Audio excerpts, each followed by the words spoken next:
সুপ্রিয় দর্শক মন্ডলী, নারী ও পুরুষের সমান অধিকারের পরে আরো নতুন কিছু দাবি নিয়ে রাস্তায় মহিলারা আন্দোলন করছে। চলুন তাদের দাবিগুলো কি জেনে নেই। আপনারা কিসের দাবিতে এখানে আন্দোলন করছেন? আমাকে কামের অধিকার দিতে হইবে। আপনারা কি কাম করেন? আমরা অনলাইনে কাম করি, ইমোতে কাম করি। ইমোতে কি কাম? আকাম, সোজা কথা আকাম করি ইমোতে। কি অধিকার চাই আপনাদের? আমাকে ফ্রিল্যান্সিং কার্ড বানাই দিতে হইবে।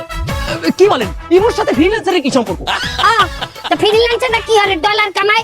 আমরাও তো ইমোতে ডলার কামাই। আমরা দেশি লোকের লগে ই করি না, আমরা ই করি ইমোতে বিদেশি গো লগে। আচ্ছা, আপনারা যে দাবিটা করছেন এটা কি স্বাভাবিক? অবশ্যই স্বাভাবিক। যেভাবে মাতারিকে সবকিছু মান্য নিতেছে, এইভাবে আমাকেও দেখবেন একদিন আমাকে ইমোতে আকাম সাকাম ফ্রিল্যান্সিং কার্ড দিয়ে বৈধ বানাই দেবে। এই স্বাধীন দেশে থাকতে যদি স্বাধীনভাবে ইমোতে একটু কামই না করতে পারি, তাহলে স্বাধীন দেশে থেকে লাভ দেখি। এর থেকে আমাকে ভারতে পাঠাই দেন। বলছি ভারতের মোদিও বলে আমাকে কাজ পছন্দ করে। মোদি কি আপনাদের বৈধতা দেবে? অবশ্যই। আর মোদি আমাকে কাট করে দেবে, কইছে আমাকে রাঙ্গি কাট আর সিনাল কাট করে দেবে।